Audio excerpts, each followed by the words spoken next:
Ladies and gentlemen, it is my distinct privilege and pleasure to bring to you a voice of a noted American and statesman who has a message of vital interest to all Americans. Mr. Bainbridge Colby, former Secretary of State in the late President Woodrow Wilson's cabinet, has honored us by bringing us a message from another stalwart American. Please allow me to introduce Mr. Bainbridge Colby. Mr. William Randolph Hearst has always insisted that the first thing to do in a depression is to conquer it and get out of it. That the first concern of the country, when it finds its markets contracted, its commerce dislocated, its business shrinking, is the restoration of business, the restoring of capital to its normal and useful function, with the increase of permanent jobs, the absorption of unemployment. In other words, recovery should be the first objective to a nation caught in a worldwide commercial depression. He does not underestimate or minimize the importance of reform, constant and vigilant reform, in our methods of business and even in our modes of life, where the need of reform is clearly shown. But the weighting down of honest business initiative by oppressive and arbitrary taxation and by senseless and harassing regulations, hatched by theorists and visionaries without practical experience, he regards as fatal to recovery and calamitous to the true interests of the nation. He has expressed his views on this subject with characteristic outspokenness and courage. They are forceful and to the point. They are simple and direct. I wish the great radio audience that has clamored for their repetition could hear his message spoken by Mr. Hearst himself. In view of his absence in Europe, that is impossible. He has requested me in his stead to repeat it to you. I feel it an honor to receive this request, and I will now give you his words as they appeared a little while ago in all the Hearst newspapers.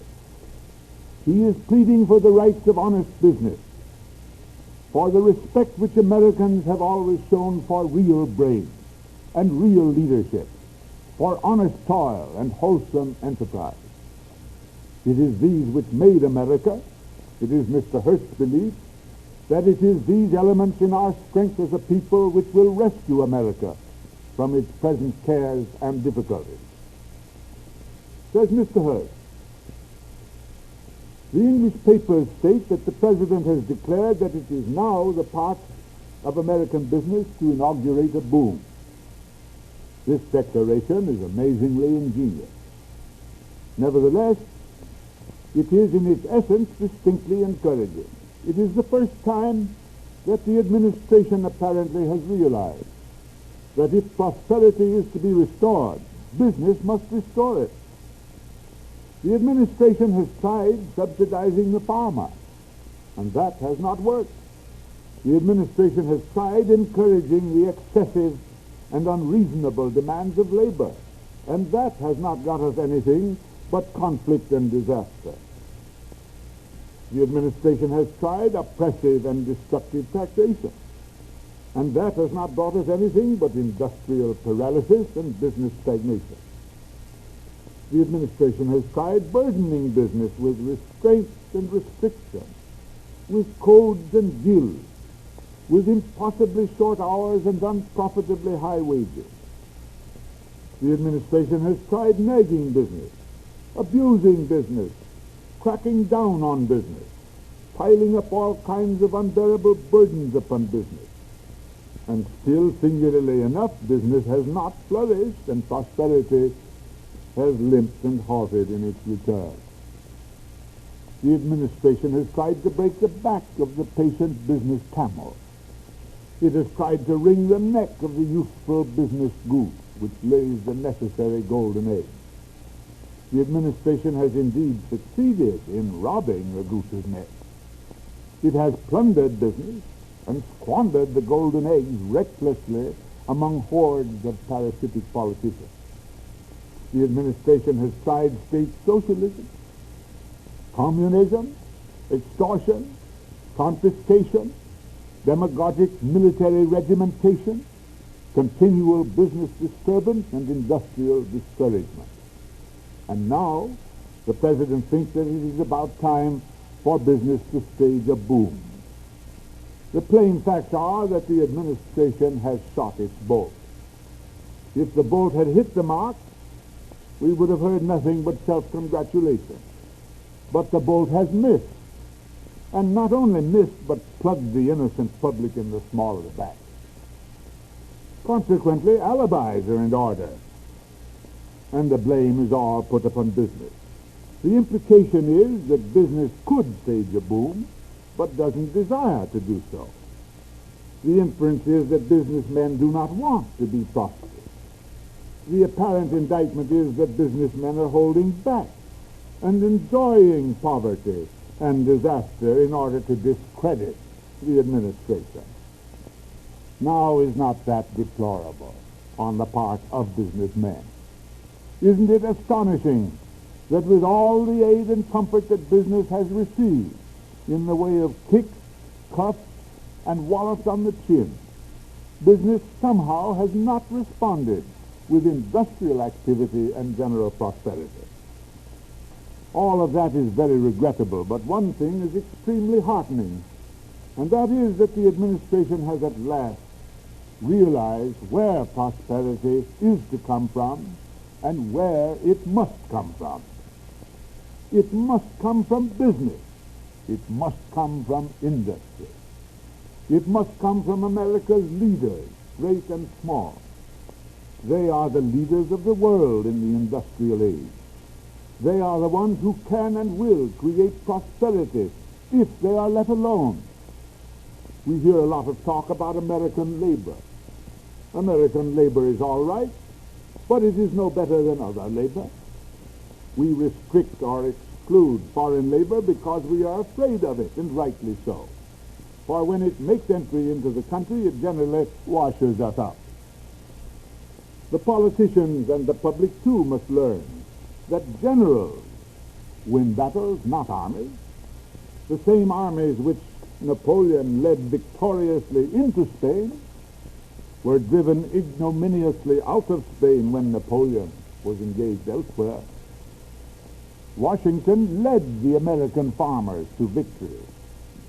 We are very proud of our heroic American ancestors, but as a matter of plain fact, our ancestors wanted to quit fighting and go home and let independence go to pot, and did so whenever the opportunity offered. It is one thing to declare a nation independent and another thing to make independence an accomplished fact. The genius, the endurance, the devotion of Washington and our great revolutionary leaders made America. Without them, there would have been no United States. Without our industrial leaders, the United States never would have risen to the industrial leadership of the world. Their critics say our great industrial leaders brought on an era of speculation. Nonsense. They did not bring it on any more than the public did, not any more than you or I did. It is impossible to have speculation without the participation of the public.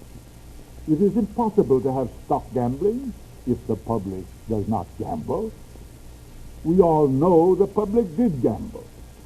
We all know that the butcher, the baker, the candlestick maker, the barber, the banker, the grocer, everybody was trying to get rich quick. The whole country was gambling, and woke up one morning and found it was broke. The public is entirely human. It is good on alibis. It is great on blaming others for its own mistakes. But the dear public is just as much to blame for the depression as anybody or anything else. Let us all realize that. Let us admit our part of the blame. Let us swear off gambling and blaming others for the consequences. Let us take off our coats and go to work. Let us build back. Let us encourage our leaders instead of abusing them. Our great industrialists did a good job once. They can do it again. The politicians cannot help business. They can hamper it. What do they know about business? Would we put any one of them in charge of our private business? Lord save us, no. They are nearly all in politics because they cannot earn a living at anything else. They have nearly all tried other lines of activity and have failed. They know nothing about successful business.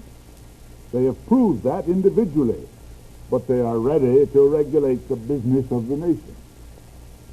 They have the supreme confidence of utter ignorance.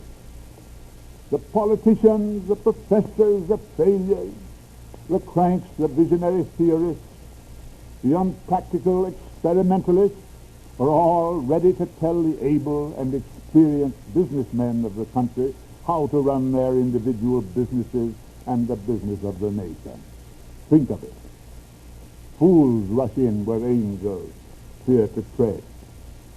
But when the administration has realized that if we are to have a boom, business must bring it, when the administration has realized that if we are to bring prosperity back, our business leaders must bring it back, and when the administration will decide to let business alone so it can bring prosperity back, we will then have good times again. Conditions are favorable. Congress has adjourned. The President is going to Hawaii.